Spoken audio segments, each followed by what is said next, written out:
Welcome to the World Away. Travel tales to inspire your wanderlust. Welcome back to the World Awaits. We hope you've enjoyed our winter series where we replayed some of our best episodes after the last 6 months. So the reason we do that is that so that we can focus on our own travel and also bring you back insights into the places that we go around the world. We are walking the talk, people. And it means we can package up also some of the best episodes for you in the winter series, and we do that for the summer series too. And don't forget that you can also always go back and take a listen to all the other sort of inspiring and travel interviews and pluck out the places that you want to hear more from, because there are now 106 episodes for you to listen to.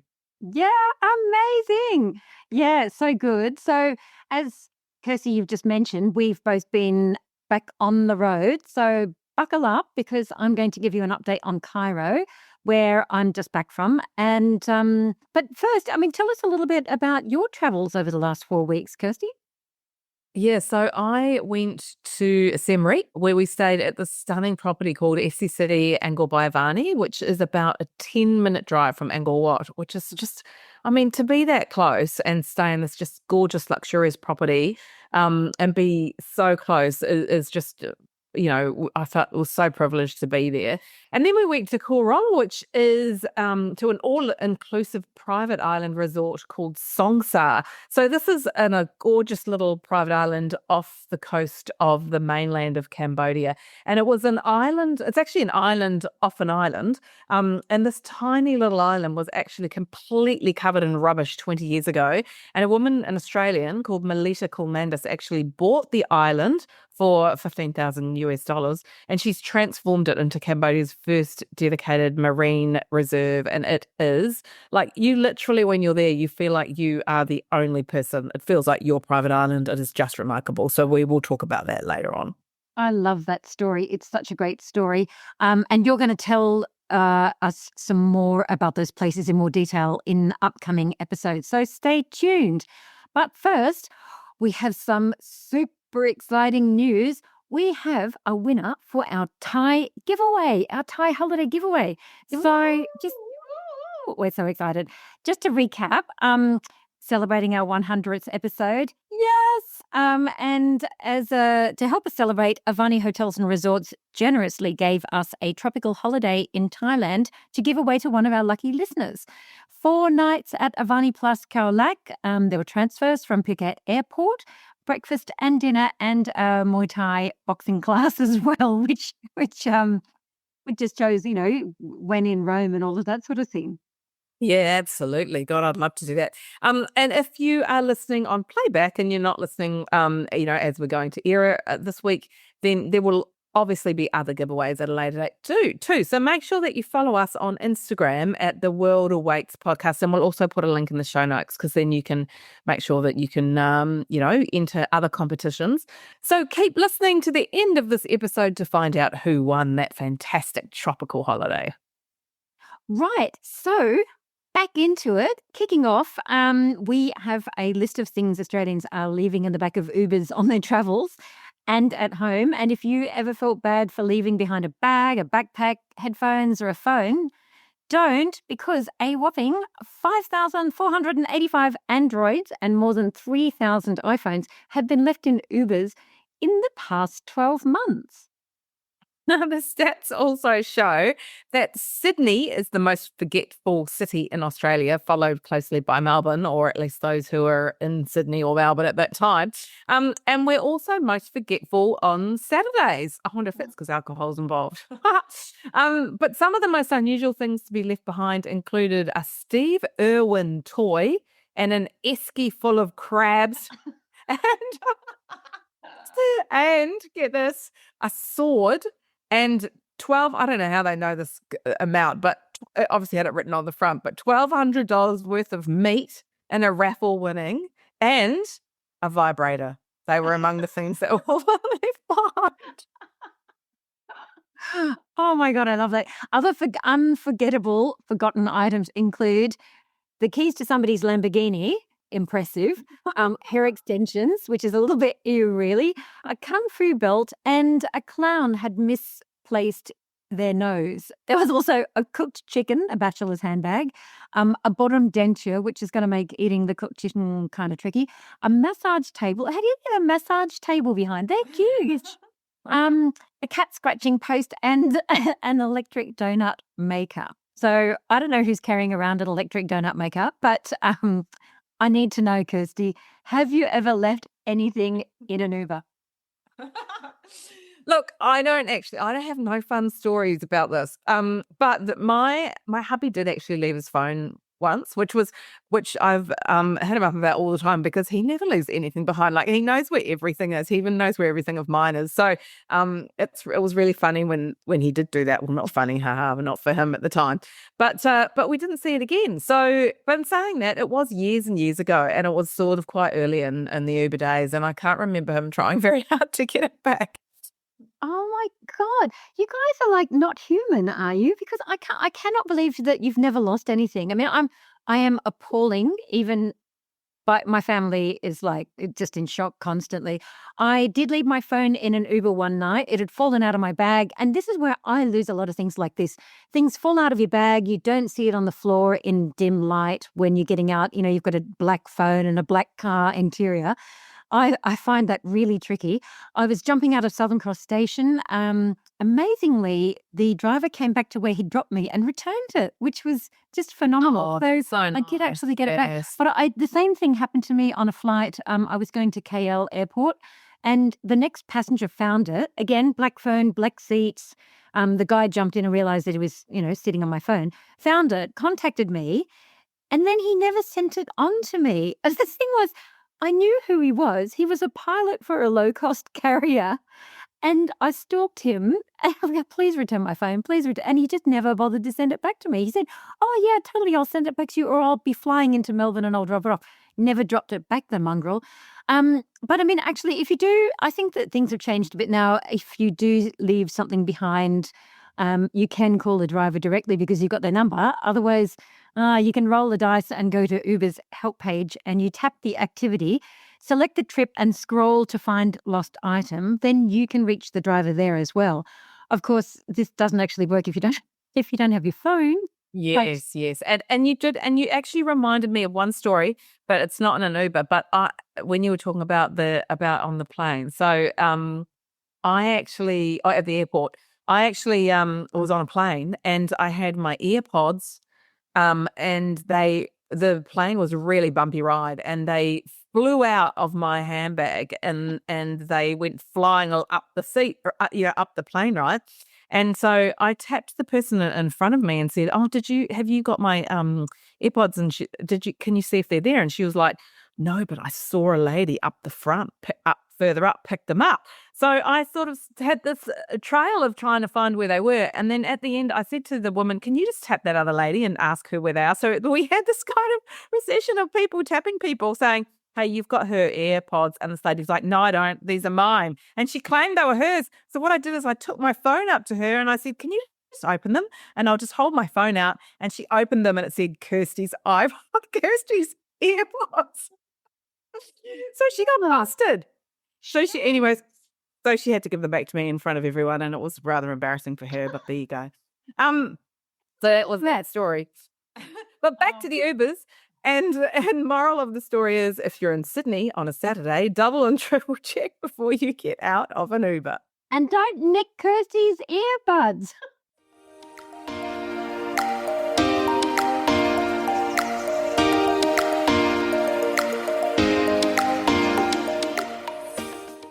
This week, I'm interviewing Belle about her recent trip to Cairo. Belle is a frequent traveller to this North African nation because she's actually married to an Egyptian, anyone that didn't know. And she always finds a way to experience something new. So this trip wasn't any different. And so kick off, Belle, by telling us the best way to get there. I'm just going to make one point. I met my husband after I moved to Cairo. I didn't go to Cairo because of him. I was living in Cairo, learning Arabic and working as a journalist, and then I met him. So everyone thinks, oh, you just took it on because you took on your husband. No. All right. The love affair started with the country, not the man. But look, yeah, so what it does mean is that I've got family back there, so we go back every year, and spend varying amounts of time. Normally, we will fly through one of the Middle Eastern hubs, so whoever's got the best price between Qatar, Emirates, and Etihad, and then jumping on from there. But this year, we were booking late. We were booking in school holidays, so we had to get a bit creative because the cost of the airfares were absolutely punishing, of course. So we flew up to KL, up to Kuala Lumpur with Air Asia. Then we picked up an Emirates flight that went up to Dubai and Cairo. And I mean, really, because the point of this is that the leg as you get out of Australia, that Australian leg is always phenomenally expensive. Once you're out of Australia, the fares drop. I mean, the Emirates flight from Dubai and onto Cairo is is through the floor. So it was a little bit of a schlep, but it saved us about $1,000 on each ticket. So that is generally how, I mean, best possible scenario is just flying Melbourne to Dubai, Dubai to Cairo. Yeah, that's the best way to do it. So it's one of the world's largest cities. So tell us a bit about, I mean, does it feel that way when you're there? Does it feel like really bustly and busy? It is. Look, Cairo is big. It is actually mind-blowingly big. And I love this stat and I always share it. So Cairo, Australia's entire population is the same size as Cairo's population, about 26 million, which makes Cairo about the the fourth or fifth largest city in the world, behind Tokyo, Delhi, and Shanghai. So what that means is the traffic is awful, like notoriously awful. And as a result, Egyptians are terrible timekeepers. You'd hate this, Kirsty, but you never know what it's going to be like. So, but it is vast. Like it can easily take a couple of hours to cross the city. I've been in traffic jams at 1 and 2 o'clock in the morning. I have to say, we were back in summer, and in summer the city actually empties out because it's hot. So everybody nicks off to either the Mediterranean or the Red Sea. So one of the benefits of being there in summer is that you've actually got much less congestion. But on an everyday working day, you really feel the size of that city. And it ranges from, you've got the pyramids at one side of it, you've got medieval Cairo in the middle, and then you've got New Cairo, which is, because Cairo is a lot like Delhi in that you have different levels, different tiers of wealth, from, extreme poverty to extreme wealth. So, you do have those beautiful new parts of the city that are being built that I personally actually don't like spending a lot of time at, because it's kind of like going to a shopping mall in Australia. So just more dancing fountains and that sort of thing. But yeah, so it does have all of those different layers. It does have a very upmarket modern section, as well as those fabulous historical sections. And besides, obviously sort of having that juxtaposition and going amazing experience of seeing that really extreme variation, what are some of the other things, or what are the things as sort of as an insider, what are some of the things that you just, if I was going to go there, that you would be like, okay, these are like 3 things that you absolutely have to do? 3 things. Oh gosh. If you're going in summer, you have to drink all the mango juice, because I am obsessed with fresh mango juice. That is the essential. Whatever you do, you've got to drink mango juice while you're doing it, because the mangoes are phenomenal in Egypt, not like anywhere else in the world. So, right. Okay. So fueled up on mango juice. I mean, the reason why everybody goes to Cairo is, of course, for the pyramids, the Great Pyramids of Giza. Giza was a separate city, and it's now just turning into this big, gigantic mush of Cairo. So they sit on the outskirts of the city, which is kind of weird, because in the time that I've been traveling there over the last sort of nearly 2 decades, you're finding that the city is encroaching and almost encircling parts of the pyramids. So like those new developments that I've mentioned, they'll have names like Pyramids View, like a building estate or something like that, or, which is like, yeah, right. You go and have a look at the pyramids out in your backyard, so, which is phenomenal. And do they literally have views of the pyramids, obviously, if they're that? There are places that look onto the pyramids, like there's residential areas that look onto the pyramids. The older ones, around one side that, traditionally were quite a slum area, and that's where you go to rent your camels and carriages and horses as well. Because one of the great things to do is to actually hire a horse and ride around the pyramids, and we used to do it at night.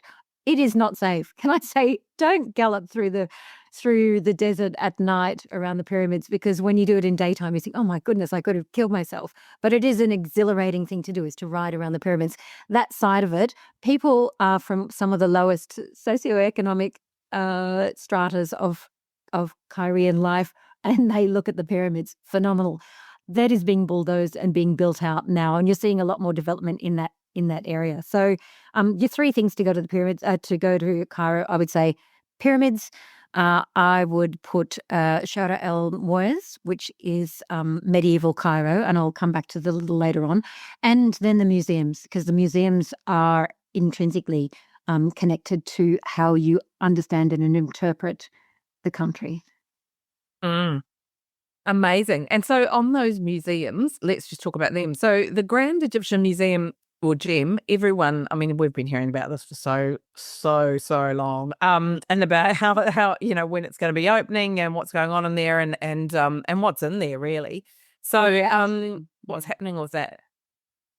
Well, yes. I mean, look, 20 years it's been going on from the time they started planning the site for the Grand Egyptian Museum. So many things have happened that it's been delayed. They've run out of money. They've had different countries, like Japan has sunk a lot of money into it. The first time I did a tour, I've been there 3 times now, and the first 2 times they were both hard hat sites. So you had to put a hard hat on before you went in to explore it. It officially was supposed to open the first week I was in Cairo on the 5th of July, and serendipitously I thought, fantastic, I'm going to be there during the opening, and then it got paused yet again. Like, there's been so many times this has happened. This time is because, of course, the ongoing war in Gaza. So when it is officially going to be open. It's the world's largest collection of Egyptian artifacts, and it is also the world's largest archaeological museum. So of course the Egyptian government wanted to open it with all of the pomp and glamour that you would expect. They wanted to be able to invite heads of states from all over the world, because the ancient Egyptian artifacts have so many connections with things like the British Museum, which has quite a significant holding, and then of course in New York as well. But who's going to go there at the moment when there's bombing happening in the country next door? So they postponed it until it is another one of those casualties of that war in between Israel and Palestine. So it's physically finished. Everything is up and running. I did go in and check out what was going on. The 2 things that are not going to be shown and is not going to happen until it's officially opened is the artifacts of Tutankhamun, which is his lavish coffin, his death mask, his pure gold death masks, his little finger covers, all of the phenomenal jewelry in that cache when it was discovered 100 years ago. And the other thing is the solar boat of Chops, which used to live beside the Sphinx. So they haven't opened yet, but the rest of the museum is all open, and it's just beautiful. Like, it's honestly absolutely beautiful. If you have been to Egypt before, of course, everybody always went to the Grand Egyptian, to the original Egyptian Museum, which is a gorgeous old pink building in the center of Cairo. That everybody's gone there. What I did notice going back to do a recce for you, Kirsty, was, oh my God, there's no aircon still. So it is like phenomenally hot in that museum. And also it has always had a real problem with being curated, because I've always said it's like an iceberg. 9/10 of what the museum holds is down in the basement and hasn't been brought out to show the light of day for 100 years. And what is up is often very poorly explained. The Grand Egyptian Museum, the new museum, is beautiful. The explanation is gorgeous. It's got loads of interactive stuff, which is great for engaging kids in there as well. It's a wholly modern, completely beautiful building, and it's a delight. But what it is part of, and this is what makes it also so significant is it is part of a pyramid's precinct. So it's only, as the crow flies, 2 kilometers from the pyramids. And eventually, and you can see it being constructed, there will be a walkway between the two. And from what I'd heard from some of the architects years ago, there was going to be an underground, a subterranean walkway and shopping malls and stuff, because who are you if you don't like a shopping mall? And I've got to say, Egyptians do love a good shop. So eventually what you will have is you'll have the pyramids, which themselves are undergoing significant change. That Grand Egyptian Museum, you'll be able to walk or ride between the two of them, and all of the services that are being built around it. And that means things like new hotels are cropping up everywhere. They're clearing out a lot of the slums. Not necessarily a great thing. It depends on who you ask. Of course, the people who are living in those slum areas pretty much don't want to get cleared out of where they are. But that has been one of the problems that people have always said. Love seeing the pyramids, hate being chased by the camel touts, because as the old question goes, it's free to get on a camel. The question is, how much does it cost to get off? So, because nobody wants to be sitting on the top of a camel and then having to haggle for the price to get down again.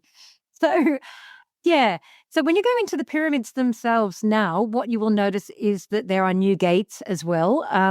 The horses and camels are still there, but they've been moved away into another area. And they're really cracking down on that sort of, that touting for trade as well. There are 2 main new restaurants. Well, Nine Pyramids has been there for a couple of years. And the first time I went, I think about 2 years ago, it's low slung. It's around the back of the pyramids in an area that you pretty much wouldn't go to normally. What it does have is a view of the 9 pyramids, the pyramids of Giza, because you've got the 3 big ones, you've got the queens, in total there are 9 there, and that's why it's got that name. Really beautiful place to go. In the summer, you would go in there for breakfast and just watch the land and the changing color as the sun, really takes off over the pyramids. And it's absolutely beautiful place to sit and eat. And the other is called Khufu, named after the largest of the pyramids. And I've eaten lunch there before. I would recommend eating breakfast. Phenomenal. Like, you are sitting there in front of the Grand Pyramid. And yes, a lot of tourists go, also a lot of Egyptians go as well. You do still need to buy your ticket into the pyramids complex, and then you can jump on an e-bus. Like, they're trying to make it a greener possibility. So they've got electric buses that run in a new hop-on, hop-off circuit that goes around. So you've got the Sphinx to the different of the pyramids. So that's really changing how we are interacting with the pyramids as well, preserving it, but also giving a better experience for travelers.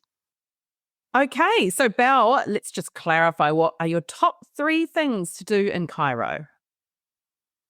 Yeah, look, okay, I did want to add a couple of things to my top 3. So it's not really a top 3, but, stay with me, especially regarding the museums you can visit in Cairo, because they're so important. So we've already covered off the Grand Egyptian Museum and the original Egyptian Museum, but the other significant new opening, or newish opening, is the rather clumsily named National Museum of Egyptian Civilization. So if you are looking for the golden mummies, this is where you're going to find them. It's a new build that opened in 2022 near the Citadel. And here you'll find the 20 mummies, including Ramses II. This is the guy that built the colossi, or the giant statues of himself at Abu Simbel, amongst other places, and the first female pharaoh, Queen Hatshepsut. So that is a phenomenal museum. It's absolutely beautiful and well worth a couple of hours in there. And it's not overwhelming as well.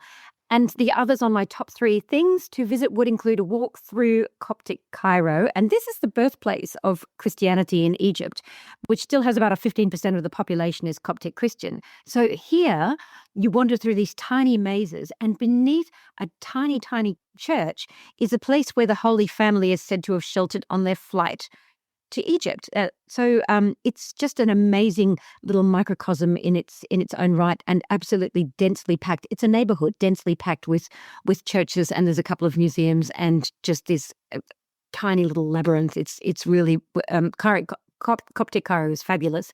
And the third thing that I mentioned earlier and didn't go back to, which I put on my list, is an afternoon and an evening walk in Shara El Moez, or El Moez Street, which is right beside the Khan Khalili market. So El Moez is the main thoroughfare of medieval Cairo. So you're walking between these 1,000-year-old palaces and hospitals, schools and mansions.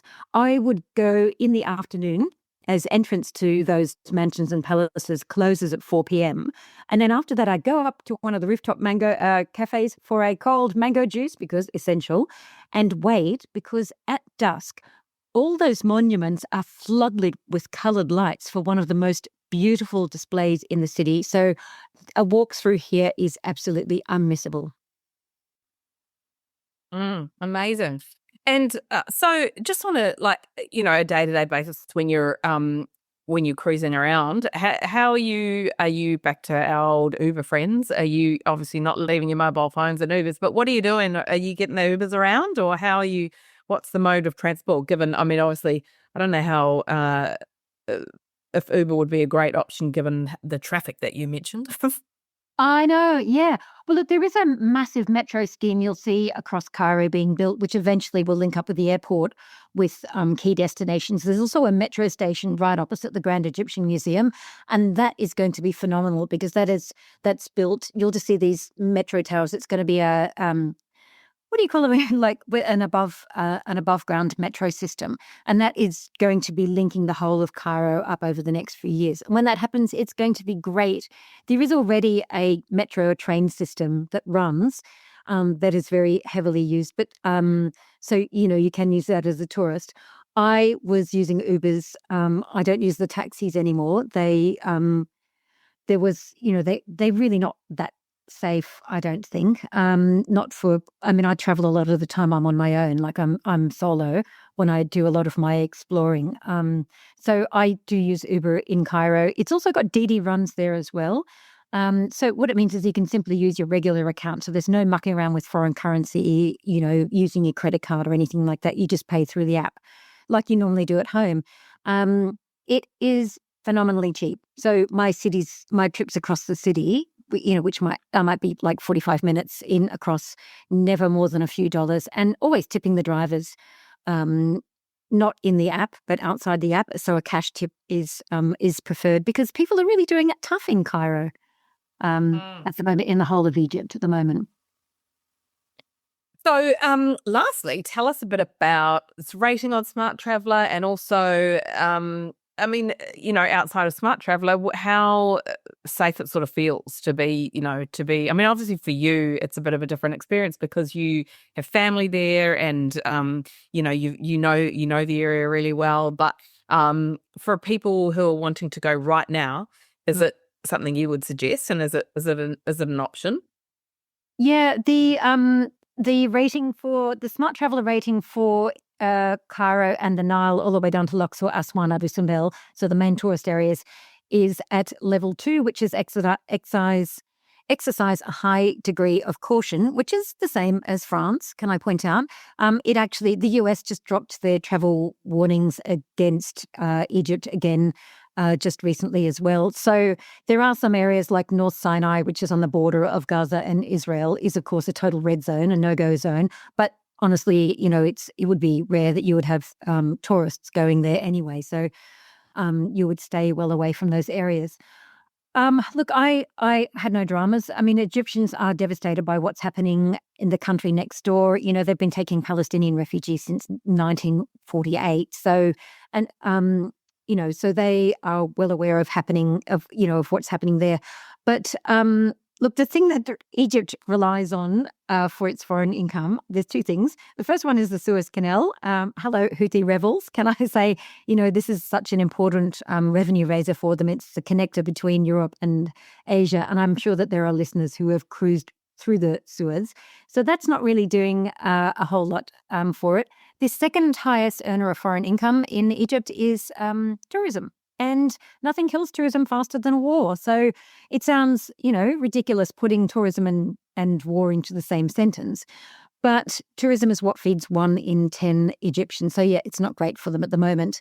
And look, I have to say, Egyptians are very aware of this. They appreciate the tourism industry. They genuinely love tourists. I was walking into Khana Khalili, which is the fabulous medieval souk, 700-year-old market that is it's like a labyrinth. It's a warren. I just love going in there and drinking tea and just seeing the crazy Nefertiti heads and, the little belly dancers outfits that you can buy because, there's always going to be some guy that pulls out the racy, lacy red one and says, "Madam, you need to buy this." And I'm like, "I really, really don't." Thank you, darling. But yeah, so I was walking into Khana Khalili the other day and this woman says, "Oh, welcome to Egypt," she said in Arabic. Welcome to Egypt. We missed you." And I was like, "Oh, I miss you too." And sometimes you'll just have a woman run up to you and start kissing you on your cheeks, especially after the revolution when there was almost no tourists there. And the country was really suffering.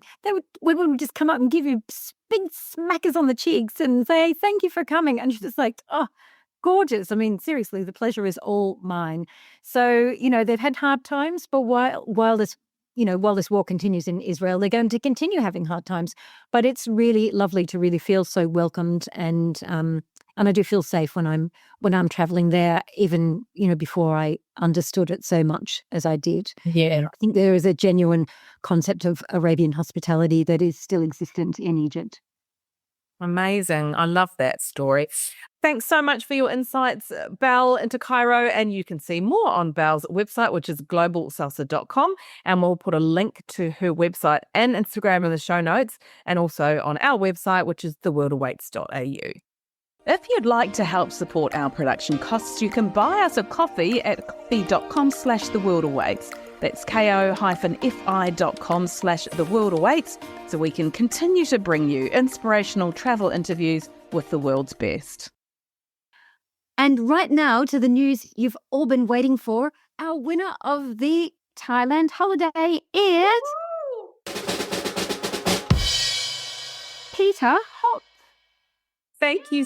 Yay. And thank you so much to Avani Hotels and Resorts, who generously gave us this tropical holiday in Thailand to give away. How exciting. What an amazing prize. Peter wins 4 nights at Avani plus Khao Lak with transfers from Phuket Airport, breakfast and daily dinner, and a Mai Tai boxing class.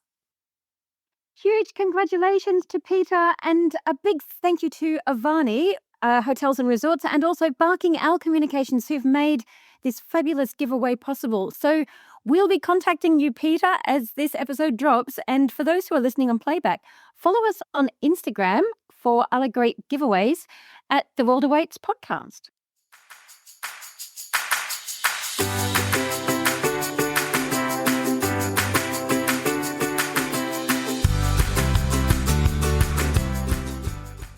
Our tip this week is for those who hate the rain. So if you're wanting to avoid a drenching while on holiday at this time of year, then stay tuned, because casino.org has analysed 45 cities and given them a downpour score based on the calculated rain odds based on 5 different key climate factors over a 10-year period. So rainfall volume, they counted the number of rainy days, the humidity, the cloud cover, and the likelihood of thunderstorms.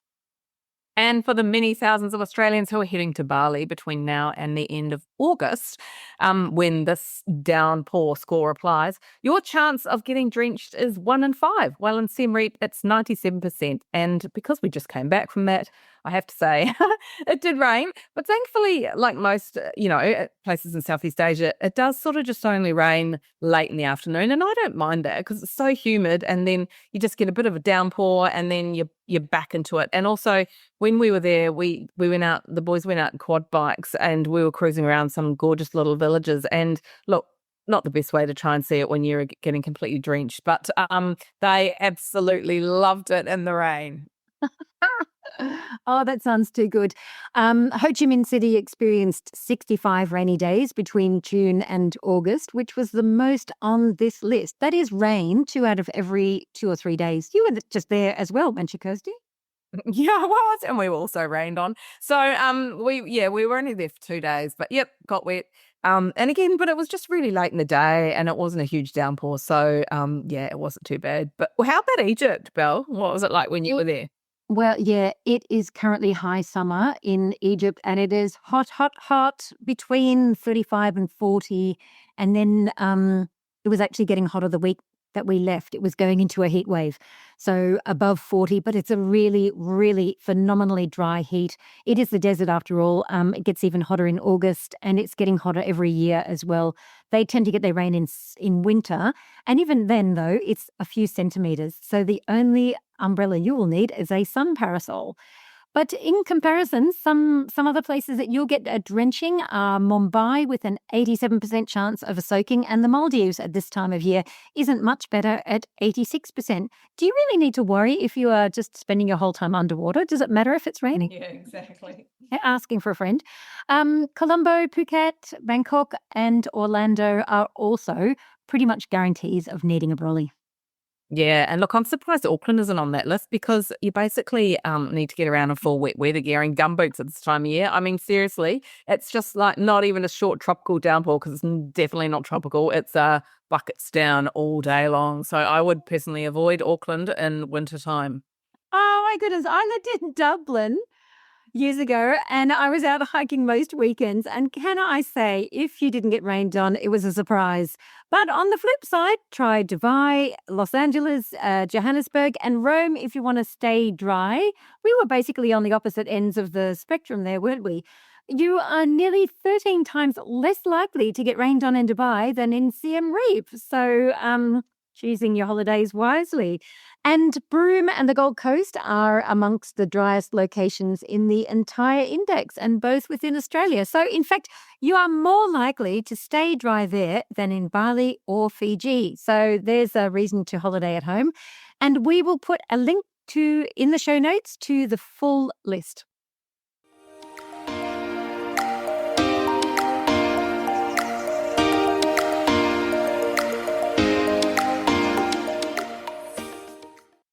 Next week, I'm interviewing Michael Jensen and Brent Hartinger, who've lived in more than 30 countries and travelled to more than 60. They run travel blog Brent and Michael Are Going Places, which has amassed an almost cult-like following for those wanting to know what life is like as a gay digital nomad. They chat highs and lows and give some top tips for those who want to live a life travelling the world. And if you enjoyed this episode, please give us a rating and a review on Apple Podcasts. Click on our profile, scroll down to the bottom to ratings and reviews. And if you're listening on Spotify, go to our main page and click the 3 dots underneath our photo, or simply drop us a line at hello@theworldawaits.au. We love nothing more than hearing from our listeners. That's a wrap for The World Awaits this week. Click to subscribe anywhere you listen to your favourite pods. Thanks for listening. See you next week.